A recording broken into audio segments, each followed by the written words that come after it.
originally going to do a different topic, but I found out that I needed to do more than just look stuff up on the internet to do it justice, so I'm doing this instead.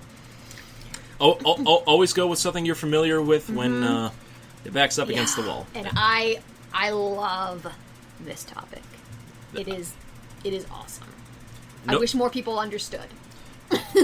Considering how much of a bookworm you are, like, I'm excited. I always love it when we have these kind of discussions. All right, what's going on, ladies and gentlemen? Welcome back to the General Geekery Podcast, the podcast where we geek out about all that we love to geek out about, with no remorse, no regrets, and with all the enthusiasm in the world. That was a lot more evil genius than usual. I try to mix up the tones every now and again. Sometimes you should do it like this. All the enthusiasm in the world. Okay, yeah, that's actually kind of great. Oh, man. That was so good. Yep. All right, as always, guys, this is Donald Kuzinski, your resident coffee ninja by day, actor, gamer, and streamer by night. With me, as always, my partner in crime, Hannah Kubiak, the Undertaker by day, dice slinger, artist, and theater professional by night. Yes. And for today's topic, Hannah, I hand over the reins to you. Okay, so we are going to talk about one of my favorite books, which was adapted into one of my favorite movies, and this is a twisted story, and I think you're going to love hearing about it, and I think I've left enough mystery that you'll still want to read the book and watch the movie. I am figuratively biting my nails in anticipation. Yes. So, we're going to talk about The Talented Mr. Ripley. It's a 1955 book by Patricia Highsmith, and it was made into a 1999 movie directed by Anthony Minghella. And the cast is really star-studded. It includes Matt Damon, Jude Law, Gwyneth Paltrow, Cate Blanchett, and Philip Seymour Hoffman. Okay, I've heard of I've heard of this film. Yeah. I have heard of the name before. I've heard of the film. I haven't seen it yet, which is kind of insane considering how much of like a film guy like I am. Considering some of the past conversations we've had on the podcast, that I haven't seen this film. But still, I have it. You can borrow it. So this movie, remind me to tell you about people's reactions when I've shown them this movie, because it's hilarious. Oh, one of these kinds of stories, yes. Huh? Yes. Okay, so I'm just going to start with a little summary of kind of what the book is about. So, suck it to me. So, it starts differently in the book and the movie, but it sort of leads to the same thing. I'm going to go with the movie beginning because it's a little bit more cinematographical. Okay. That's a cinema thing, should be. So, our main character is Tom Ripley, played by Matt Damon. Matt Damon! And he's this kind of geeky little guy with these big glasses and his hair parted in the middle, kind of nondescript, but he has this amazing talent for doing impersonations and impressions of people. Ooh.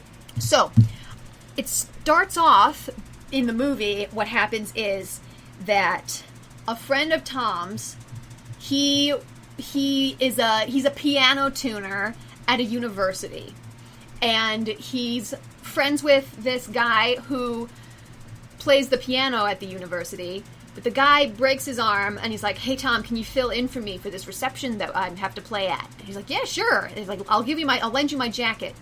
So Tom has the jacket from the university, and he goes and he plays music at this reception, and he meets this rich couple, the Greenleafs, and they say, "Oh yeah, you know, our son used to go to this university," and Tom sees an opportunity here to schmooze with some higher ups, and he says, "Oh yeah, I remember him." Oh no! So he gets to know the Greenleafs a little bit. Just the parents, and the dad basically asks Tom to go to Italy, find their son, whom he is allegedly buddies with, and get him to come home. because he's been just out in Italy partying. Their son Dickie. Italy, known for its many extravagant parties. Yes, indeed. So, and gelato. When I was in Italy, right by the Vatican, there was a pizza shop called Habemus Pizza. Ooh. Which is funny because at the Vatican, when they have a new pope, they say Habemus Papa. I'm like, well played, Rome. But anyway, yeah, Tom goes to Italy with the intention of getting to know Dickie and getting him to come back to the Greenleafs. So he meets Dickie, and Dickie was a really popular kid, and so Tom kind of convinces him that, oh yeah, we were in the same circle. And he's like, I don't remember you, but a lot of people know who I am, and I have no idea who they are because I'm Dickie Greenleaf. I'm the shit. One of those. Yeah, so Tom sort of gets into this guy's life, Dickie Greenleaf, and he becomes enchanted by the life that Dickie leads.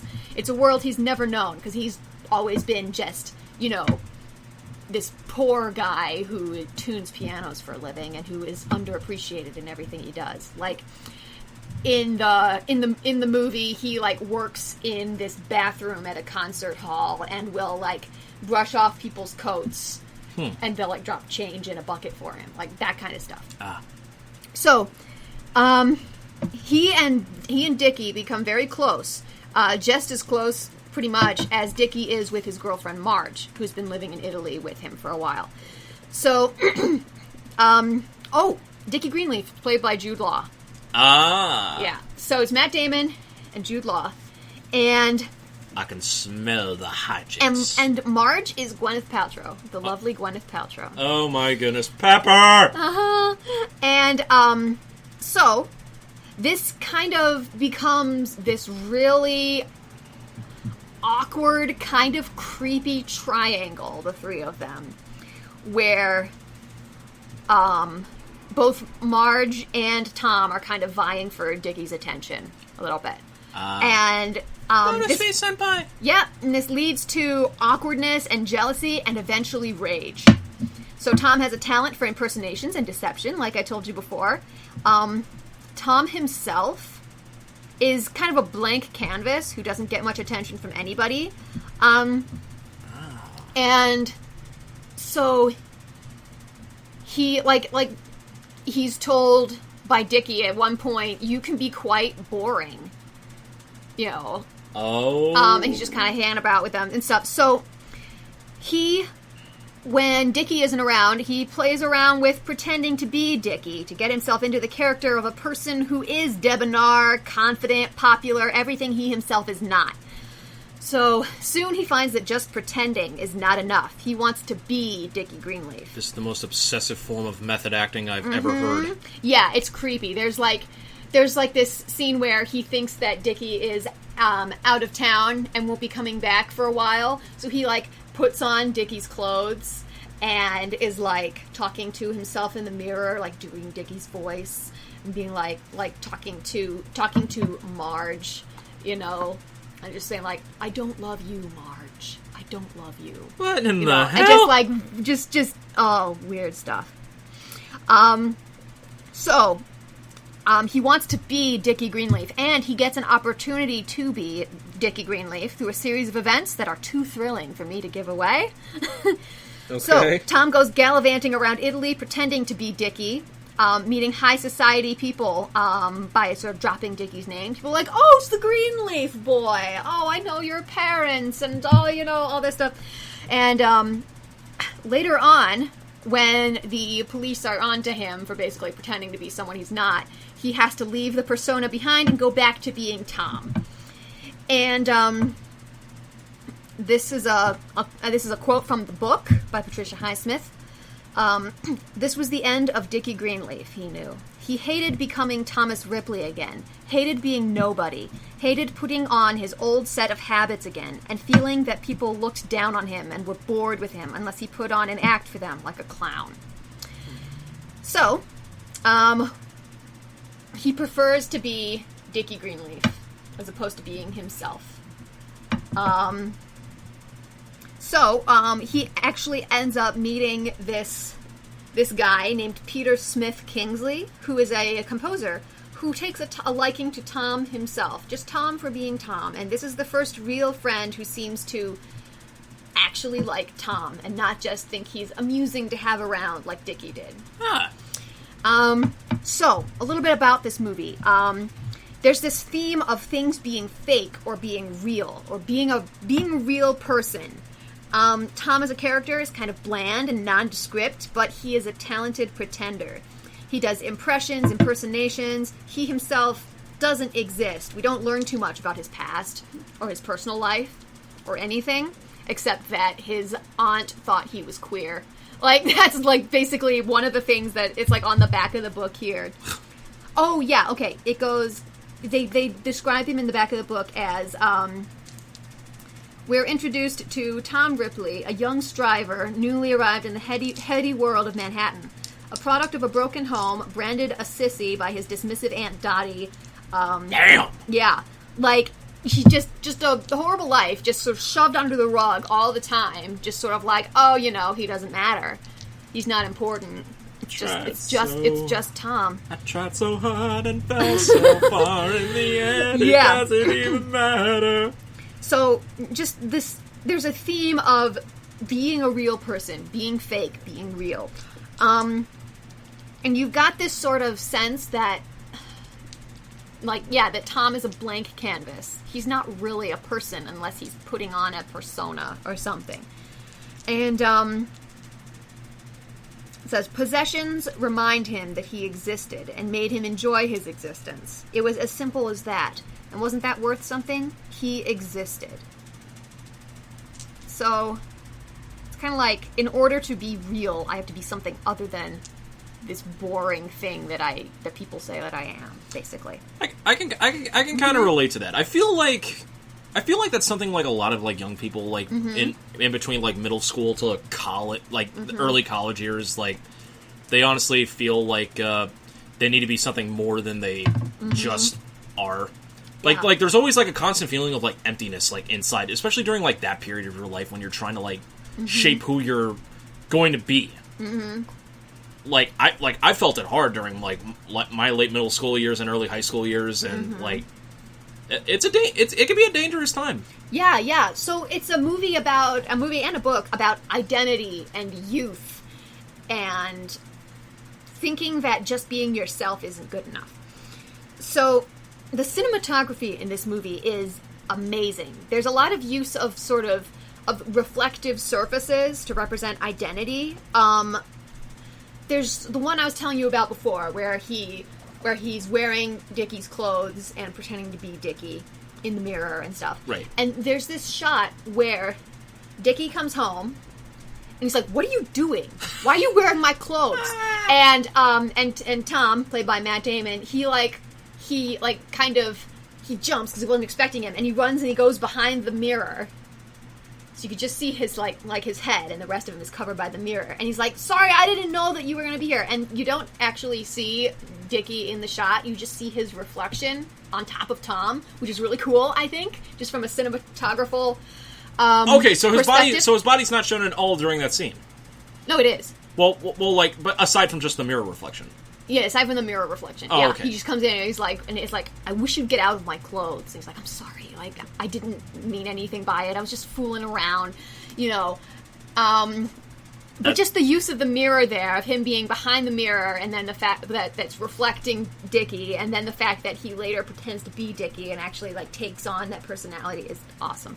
I like subtle shots like that. Yeah, I do too. And there's this thing where, Tom plays the piano. He's a piano tuner, but he also plays the piano. Sing us the song, you're the piano man. Yes. He plays he plays and sings a song called My Funny Valentine. Ooh. Which, my funny Valentine, you make me smile. Stay, classic. little Valentine. Stay. Yeah. Tan. So, where was I? Oh, yes, another thing. When, so Tom goes around pretending to be Dickie and all this stuff, and then the police are onto him, so he's like, "I gotta drop the persona of Dickie, and I gotta leave him behind." So he puts back on the awful glasses that he wears, you know, and parts his hair in the middle. And then there was this nice piano that he had bought with some of the money he had as Dickie. And there's this cool thing where he, like, a cool shot where it's, what are they saying? It's saying, like, if I could just go back, if I could rub everything out, starting with myself. And there's this shot where he's closing the piano lid, and it's one of those shiny black surfaces. And you can see his reflection in it. And then as he closes the lid, it, like, splits into two reflections, and one of them's upside down. And I'm like, oh my gosh, it's really cool. He's just becoming one person again. Like, yeah. To become one. Yes, exactly. There's all this stuff about having Dickie's face and looking like Dickie. Like, he steals Dickie's identity. He has, like, his passport and stuff. And there's this creepy scene where he hasn't met Dickie yet, but he's, like, watching him while he's on the beach, and he's trying to learn Italian as well. And he's got the book, and he's like, I used to know what the words were, but he says something in Italian, and then he translates, like, this is my face. He's like looking at him through binoculars. This is my face. To quote Michael Jackson, I always feel like somebody's watching me. And it's Tom Ripley.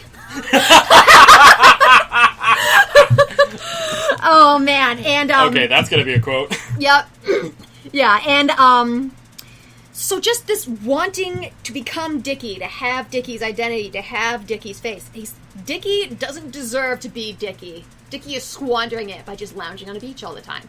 He could be in society. He would be making an impact. He's like, I would be better at being Dickie than Dickie is. So, you think you could be the better Dickie than me, Dickie? Yes, Dickie. So there's this thing where this whole obsession with, like, the face and having the face is kind of shown in all sorts of different places. Like, when he stops pretending to be Dickie and goes back to being Tom, he takes Dickie's passport and, like, scratches out the picture on it and stuff. And there's one point in the movie where, near the beginning, where Tom and Dickie get into this heated argument, and Tom, like, hits him in the face with an oar.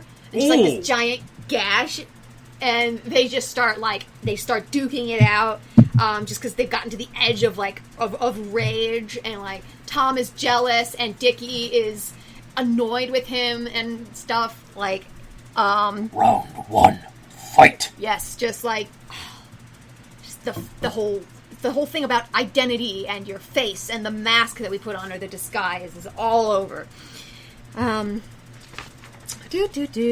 Jealousy and obsession. So, let's talk about Marge a little bit. Marge, played by Gwyneth Paltrow. All right. So she is Dickie's girlfriend, and she's been sort of just chilling with him on the beach and everything. And something that she kind of reveals to Tom at some point is they're talking, and she says, the thing with Dickie, it's like the sun shines on you, and it's glorious. And then he forgets you, and it's very, very cold. When you have his attention, you feel like you're the only person in the world. That's why everybody loves him so much. And that's just the boys. Huh. So, basically, Dickie is... He's a womanizer. He can't keep it in his pants. He has all of these obnoxious friends who he just, like, latches onto. There's this other guy, the guy played by Philip Seymour Hoffman. His name is Freddie.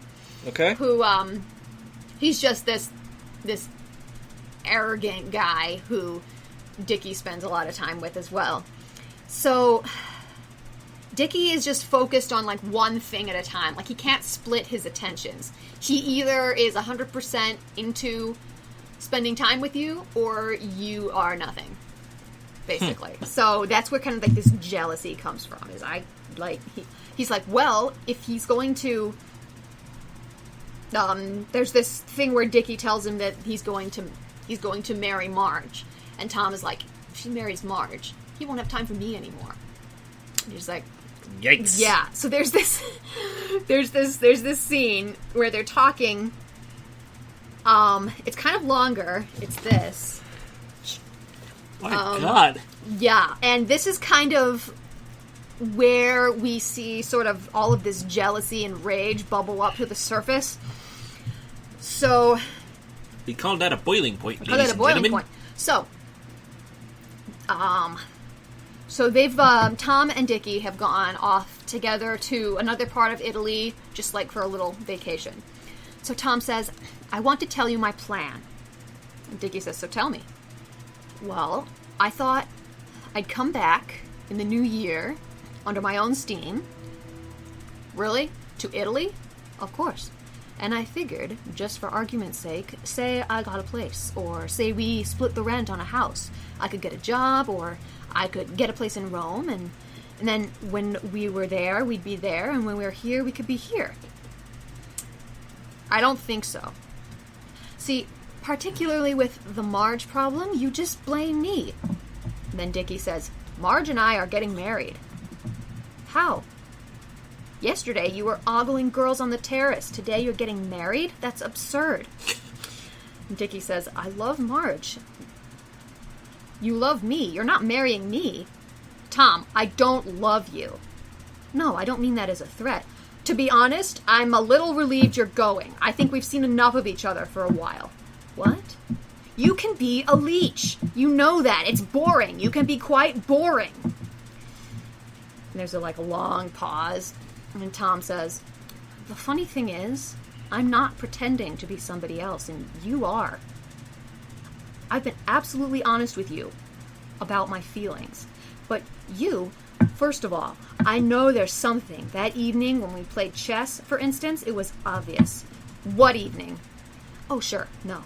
It's too dangerous for you to take on. Oh, no. We're brothers. And you follow your cock around, and now you're getting married? I'm bewildered. Forgive me. You're lying to Marge, and then you're getting married to her? You're knocking up Sylvana? You're ruining everybody. You want to play the saxophone? You want to play the drums? I mean, which is it, Dickie? What do you actually want to play? And Dickie, starts to get mad. Who are you, huh? Some third-class mooch? Who are you? Who are you to say anything to me? Who are you to tell me anything? Damn. Actually, I really, really do not want to be on this boat with you. I can't move without you moving, and it gives me the creeps. You give me the creeps. I can't move without you moving. Shut up. I can't breathe without you following me around. You move without Dickie, like a little girl all the time. Shut up. Damn. And that's when he hits him in the face with an oar. So they are very high-strung, jealous people just intertwined in each other's lives inextricably. It's just, yeah. My God, that just hearing that scene, you ever seen or heard of the movie Fatal Attraction with Glenn Close? Yeah. I don't know why, but for some reason, that just reminded me of, parts of that movie, and I'm like, oh, good Lord. Yeah. It's just all sorts of weird. Yeah, and, Anybody notice a serious tonal shift here? Yeah, and I think that this scene really has an effect on Tom, because he thought that Dickie was his friend. Kind of, but he's like, oh no, Dickie despises me. You were my brother, Dickie! You were my brother, Dickie! Yeah. I love you! You were the chosen one. And, sorry, there was a Star Wars marathon on TV this weekend, and I pretty much got sucked into it. Yeah, so, he kind of... If he was not confident about who he was as a person before, he definitely isn't now. And he starts to get this sort of impression that, oh gosh, just being me isn't enough. And that's where he sort of starts to think of the idea to become Dickie Greenleaf. And, he's been practicing and playing around in when Dick's not around. Now is that more towards the sociopathic side or the psychopathic side? Do you think? I think he's gosh, I don't know, because that's kind of hard to frame given this current scenario. Yeah, Wait, what part of it do you mean? Just Tom's mindset, like of wanting to be Dickie Greenleaf. Yeah, following like this entire. My God. Yeah. I would say more. Probably psychopathic. I don't know. More sociopathic.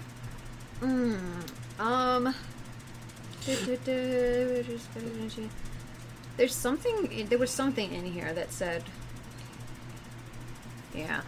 I think it's more of a sociopathic thing, to be honest with you, because... Yeah, I agree. Like, when he's Tom, even, Marge thinks he's a little off. Yeah, that's fair. Yeah. Yeah, just this con man. But the really funny thing about it is that, here's something from a guy who, like a review on the back of the book. It says, the brilliance of Highsmith's conception of Tom Ripley was her ability to keep the heroic and demonic American dreamer in balance in the same protagonist, thus keeping us on his side well after his behavior becomes far more sociopathic than that of a con man like Gatsby. So, yeah. Interesting. It's about, being a con man and taking on these personas and liking being a persona better than being just your boring self. You know? And honestly, you can kind of see that in, like, several different, like, youths today. Not to this extent. Mm-hmm. Not to this extent. But I've seen in, like, several different, like, groups, especially in, like, a gaming community sense. Like, people always have, like, two faces. They have their, regular face, like, that are born with, and then they have their, gaming and online, like, interacting persona. Oh, like their avatar or something? Kind of, yeah. Like, people have, like, their regular old, like, lives, like, they go through with, like, their different face and everything like that. And then you have some people, when they go to, like, competitive gaming tournaments and everything like that, they have, like, a different persona altogether. Yeah. Like, and that's more it in a healthy sense, though. Yeah, it's just something that everybody does. But I think this, like a lot of fiction, is a good sort of exemplifying something that we all do, but making it in an extreme representation of that. I agree. I definitely agree. I'm getting a different sense. Like, this is really one of the because everybody has, like, a different persona when it comes to like certain different things. Yeah. Like, we've said it on the podcast before. Everybody has, like, different masks for different situations. Yep, and like in theater school and stuff. Yes. They say everybody has all of the gods in the Greek pantheon inside of them, and you just have to release one of them. Like everybody is like Hera and Mercury and Ares. You know, like, yep, true. Everyone's got a little Aphrodite. I've heard that spiel. No, not spiel. I've actually heard that saying before. Maybe not along the lines of like the Greek pantheon, but like definitely something similar to that. Yeah. What's the Joseph Campbell quote that I put in the Titus Andronicus program? Oh, all the gods, all the heavens, and all the hells are within you. Yep. Yeah, that was it. Basically, yeah, like, everybody has the potential to become anything. Like, the seed of heroism is in us, but also the seed of villainy. Yeah. Which one blossoms for the specific moment? Yeah, exactly. And, see, I'm trying to think if there's anything else I want to do. It's... Okay, so, almost near the end of the movie, Tom meets this guy, Peter Smith Kingsley, who he's a British guy. He's a friend of Tom's and Dickie's and Marge, and so, and he's kind of this funny, optimistic British guy. kind of, yeah. And so... So British. Yes, Tom finds somebody who likes him for being Tom. So Dickie only plays one instrument. He just wants to play this. He wants to play the saxophone, or he wants to play the drums. He can only focus on one at a time. Peter appreciates all the instruments. Peter is a composer. So here's another little scene. Tom and Peter are having a conversation about Dickie, who has disappeared after the death of someone in their circle of friends. Alright, so it starts with Peter. Can you imagine, though, if he did kill him, what that must be like? Just to wake up every morning. I mean, how can you? Just wake up and be a person. Drink your coffee. Well, whatever you do, however terrible, however hurtful, it all makes sense, doesn't it? In your head. You never meet anybody who thinks they're a bad person. Well, maybe, but you're still tormented. You must be. You've killed someone. Don't you just take the past and put it in a room in the basement and lock the door and never go in there? That's what I do. And then you meet someone special and all you want to do is toss them the key and say, open up, step inside, but you can't because it's dark and there are demons. And if anybody saw how ugly it is, I keep wanting to do that. Fling the door open, just let the light in and clean everything out. Sorry, I'm completely lost. I know, I'm lost. I'm going to be stuck in the basement, aren't I? That's my terrible and alone and dark, and I've lied about who I am and where I am, and now no one will ever find me. What do you mean? Lied about who you are? I always thought it would be better to be a fake somebody than a real nobody. What are you talking about? You're not a nobody. That's the last thing you are. Peter, tell me some good things about Tom Ripley. Good things about Mr. Ripley. Could take some time. Tom is talented. Tom is tender. Tom is beautiful. Tom is a mystery. Tom is not a nobody. Tom has secrets he doesn't want to tell me, and I wish he would. Tom has nightmares. That's not a good thing. Tom has someone to love him. That is a good thing. So there's a contrast between how Tom relates to Dickie and how Tom relates to Peter. And you kind of realize, you're like, oh, okay, so there's nothing actually wrong with Tom. He just needed to find the right person. You know? Right. However, it doesn't end happily, but I won't tell you how it ends, because that is amazing. And it's different in the book and the movie, and I appreciate both endings for different reasons. But yeah, so it doesn't have a happy ending. There's a price to pay for a life of deception and jealousy, and by the time he figures out that being himself is okay, it's already too late. He's already done enough damage with all of his conning about and pretending to be Dickie. And I guess just I think the message we can take from this story is just the common message of be yourself, I guess. Because if you're not being yourself, you're going to attract people who are not like yourself, obviously. True. And I suppose just trying to find the way that you're a somebody and not a nobody. Like, that always hurts my heart so much. I always thought it would be better to be a fake somebody than a real nobody. Oof. Yeah, that's a quote. Damn. It makes me so sad, because, yeah. I think about that, and it's like, you want to be remembered for being yourself, but you're like, myself doesn't seem to be enough. People. Real me doesn't seem to be enough. Seems to be like too much and not enough at the same time. Like, you're a leech. You're too much of a leech, but you're boring. You're not exciting enough. You know, like, ugh. Like two varying contradictions, but yeah, and just sort of the the story of just like a little guy who's underappreciated who finally snaps. I love that kind of story. Just to see what happens when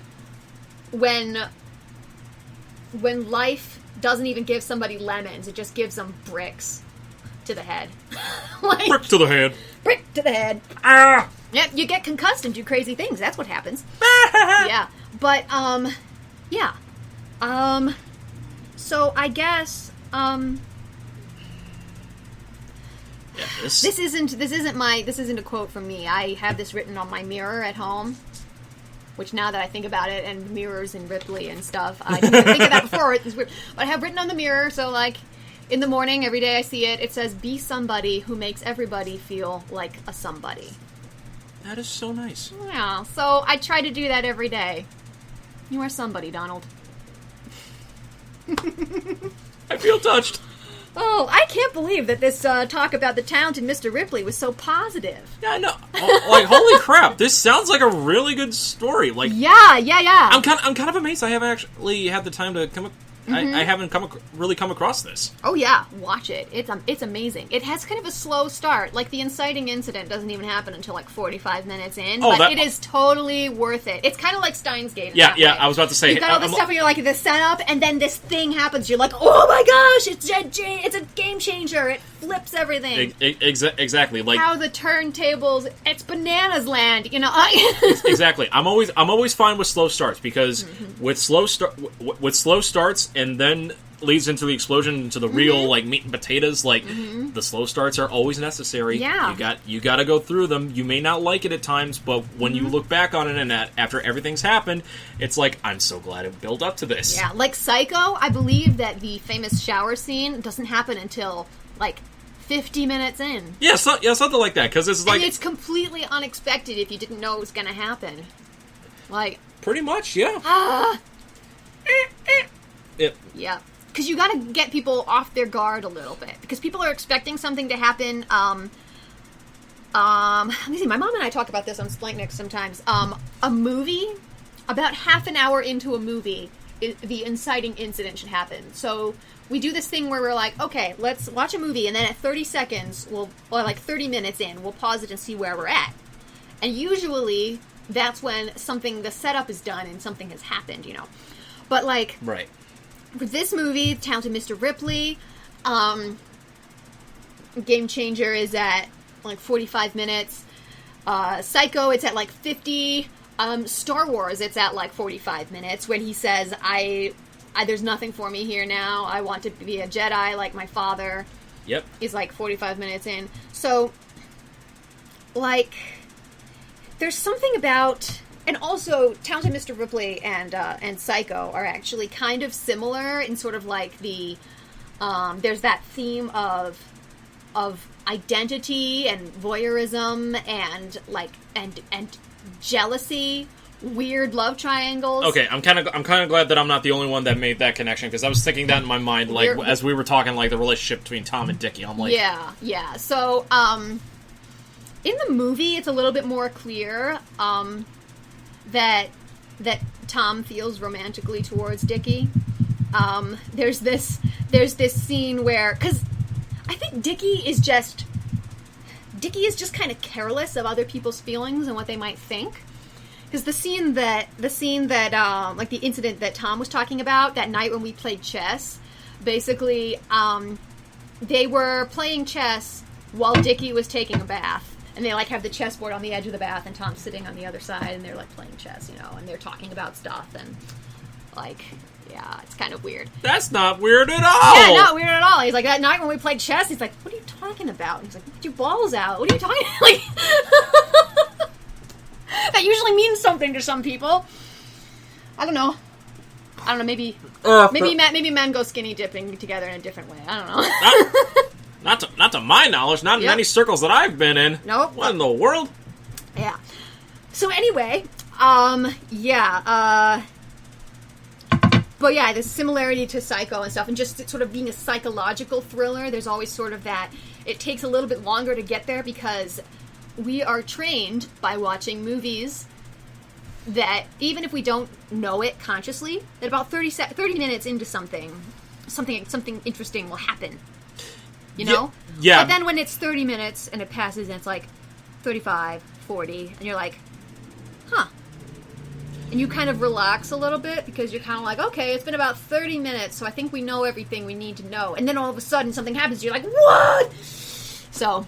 Yeah, it's like subconsciously, like when it comes to like you said, the 30-minute rule for like movies and stuff like that. Also for like TV shows as well. Like some people have it limited to like the 3 or 4 episode like rule.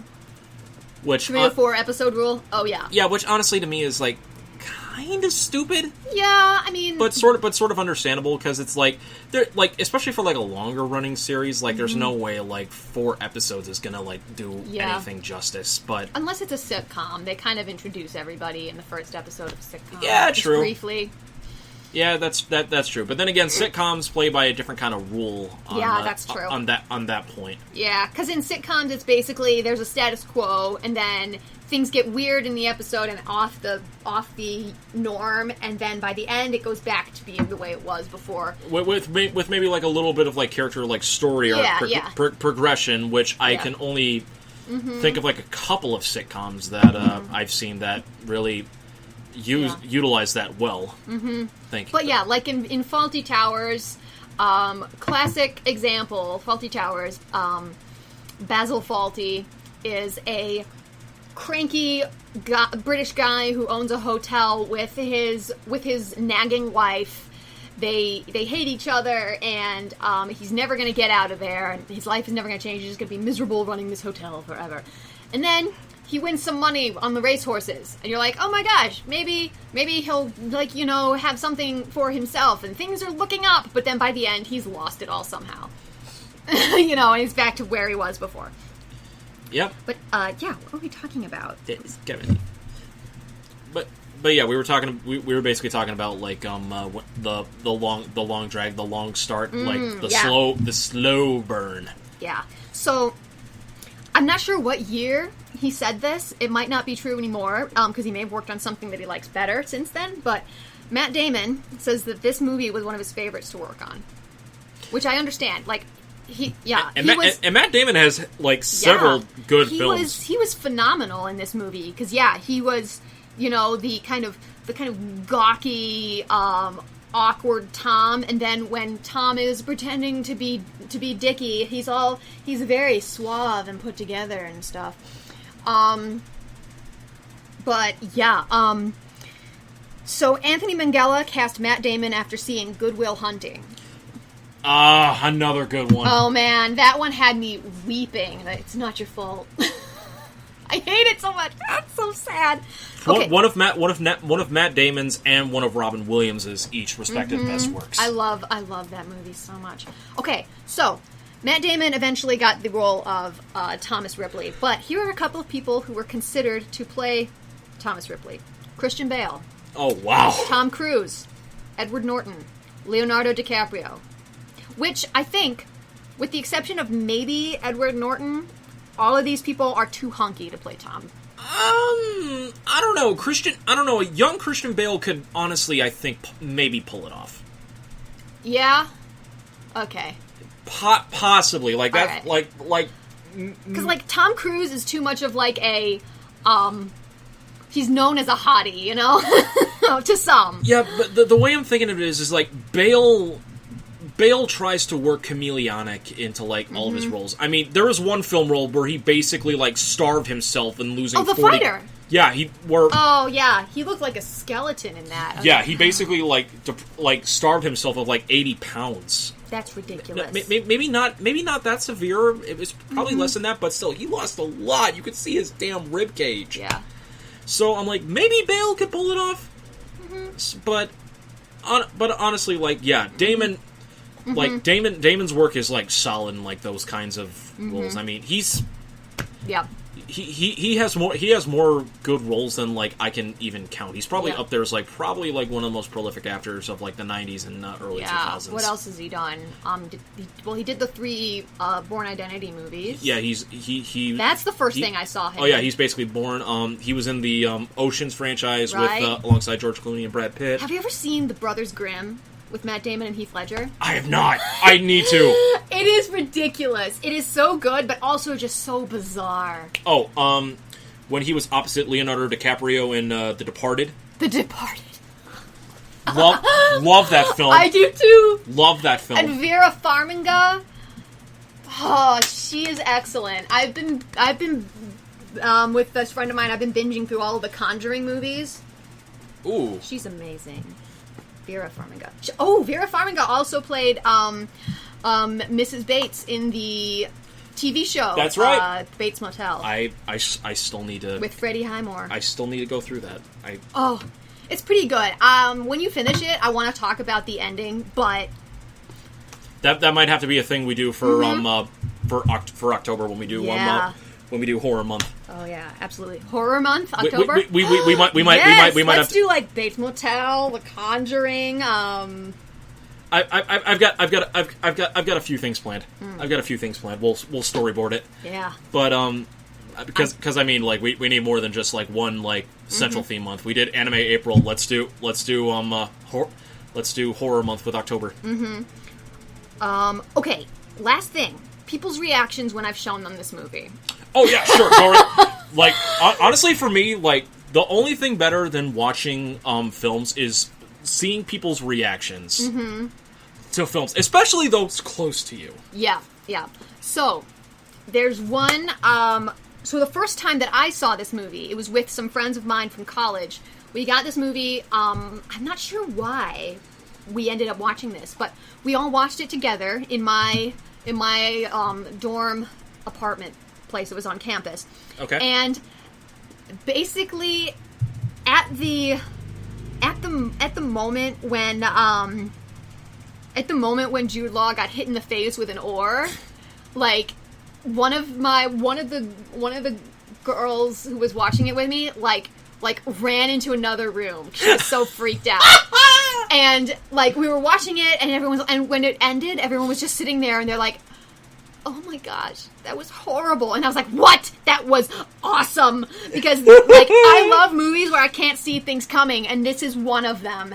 And it was so good. I was like the only person who liked this movie, and so then like that's crazy. Yeah, and so then we were like, it would go on where people would talk about stuff, and I was like, "Hey guys, want to watch The Talented Mr. Ripley?" And they're all like, "No!"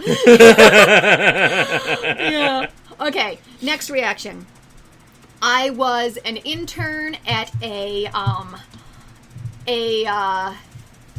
CSA, a community supported agriculture sort of farm. Okay. It was me and this other intern, who was a religious education teacher by day.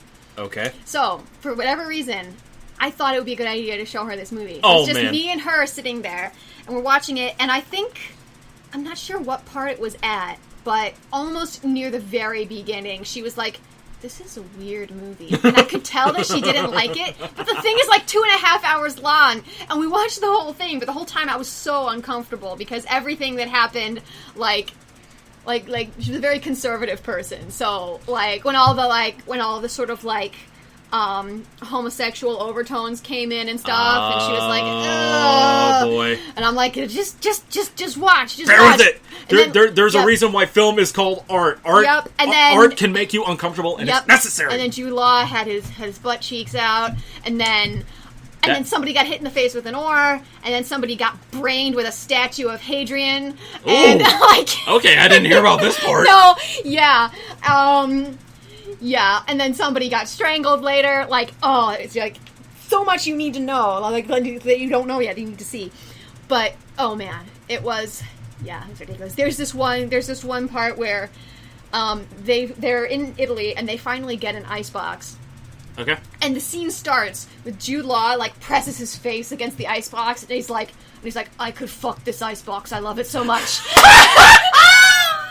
And at that point, that was the point where my coworker was like, "Ugh," and so that was uncomfortable. And that speaks so true to our generation, where it's just we're just so happy to get a certain thing where it's just we just make a stupid dumb remark about Except that. Nowadays it would be, I could fuck this Xbox. I love it so much.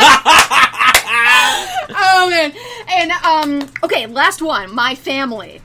watching this movie with me. Oh, this one's gonna be good. So, we would do this thing where my mom and my sister and I would watch movies together. And for some reason, I was always the one who would go to the library and pick out the movies. Okay. And this was I had seen it before. But I picked it out. I had forgotten a lot of it, though, for some reason. I was like, I just remember this was really good. Okay. So I picked out this movie. And then there's a curse that I have when I pick movies to watch with anybody, where if I have picked the movie, even if I've never seen it before, if I've picked the movie, it will inevitably have a naked butt somewhere in it, in this movie. So, like, it was like 3 movies in a row that I picked for family movie night had a naked butt. Like, I picked Death at a Funeral. Oh, God. Where that guy, like, he's high on drugs and he takes off all his clothes and goes onto the roof. Show that ass! Yes. Oh, man, yeah. Jesus Why is everything so green? So there was that one. And then, X-Men Origins Wolverine. Oh, God. Which is an entire scene where he, like, is in the tank and he busts out of the tank and is, like, fighting everybody and he's just, like, nude the whole time. Yep. And my mom is like, Hannah, what is wrong with you? I'm like, I swear, I've never seen any of these movies. I thought we were safe with Wolverine, but of course Hugh Jackman is in it, so what was I thinking? Well, that's the thing. By law, in a Wolverine movie, Hugh Jackman either needs to be semi-nude or needs to show his ass on screen. I feel like that was basically, like, written into his contract. Yep, even if he's just, like, popping a bunch of bullets out of his pecs. Yeah, I mean, because I mean, in the Days of Future Past film, you literally get a good, like, 3-5 second clear shot of his ass. Mm-hmm. Yep. That ass, though. Hey, what can you say? Yeah. Okay, but anyway, then I showed my mom and my sister The Talented Mr. Ripley. Oh, God. And that one is... Not only is it just a really awkward scene because they're playing chess while Jude Law is in the bath, but then, like, he gets out of the bath and he walks over and there's it's Tom sitting there. It's another, like, thing where it's just Jude Law in a mirror, but it's the back half of him this time and it's naked. So my mom, like, she's like, again, I think that was the movie where she was like, what is wrong with you? I said, okay, I have no excuse. I have seen this movie before.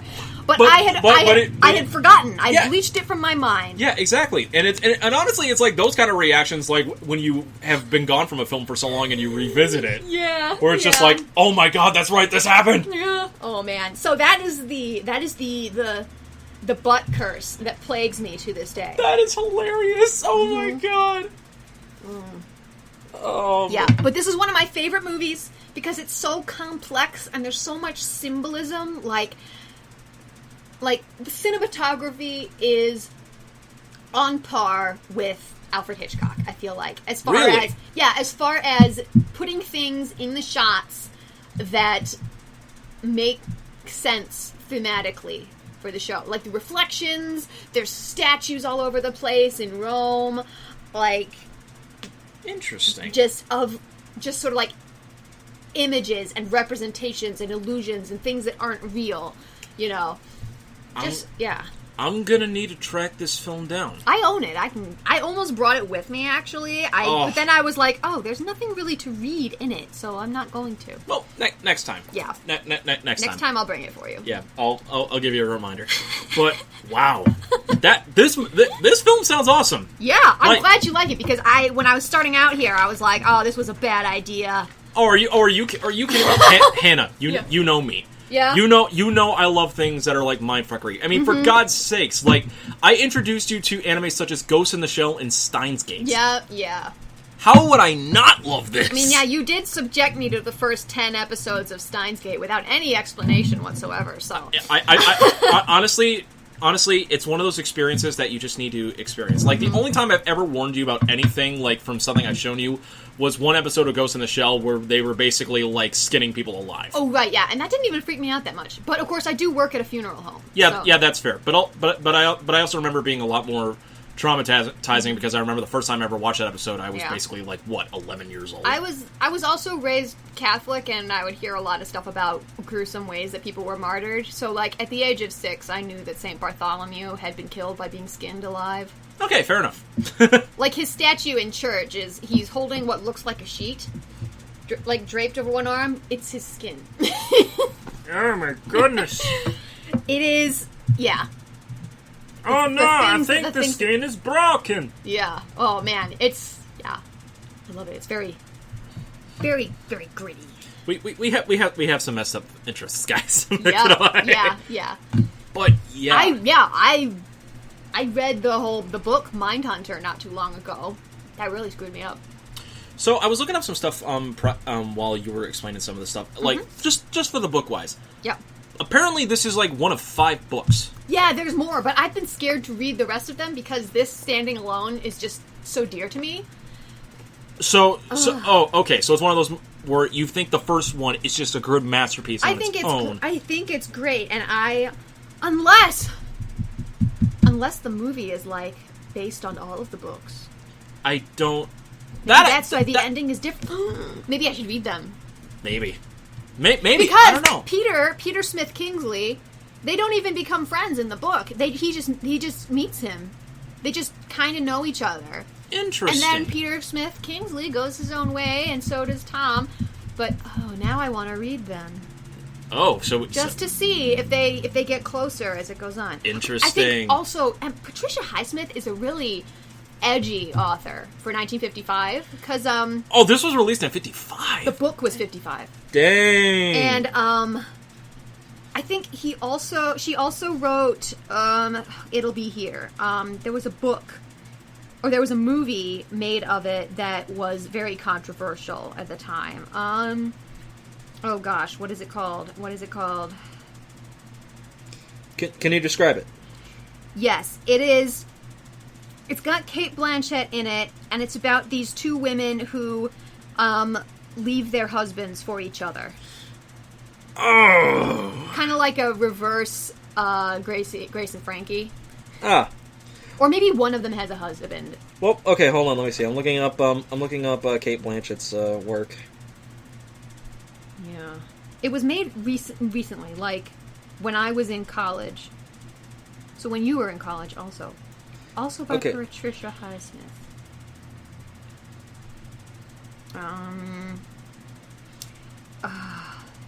There's a lot of stuff that she's written. Oh, she wrote a book called Plotting and Writing Suspense Fiction. Oh, I want to read that. Dang. Gosh, yeah, I don't see any of these that look like they would be that book. I can't find it. Is it The Price of Salt? Maybe? The Price of Salt, I think, is the book. Because it says, writing under the pseudonym of Claire Morgan, she published The Price of Salt in 1952, which had been turned down by her previous American publisher because of its frank exploration of homosexual themes. Would make sense for the times. I think that the movie is called something different, though.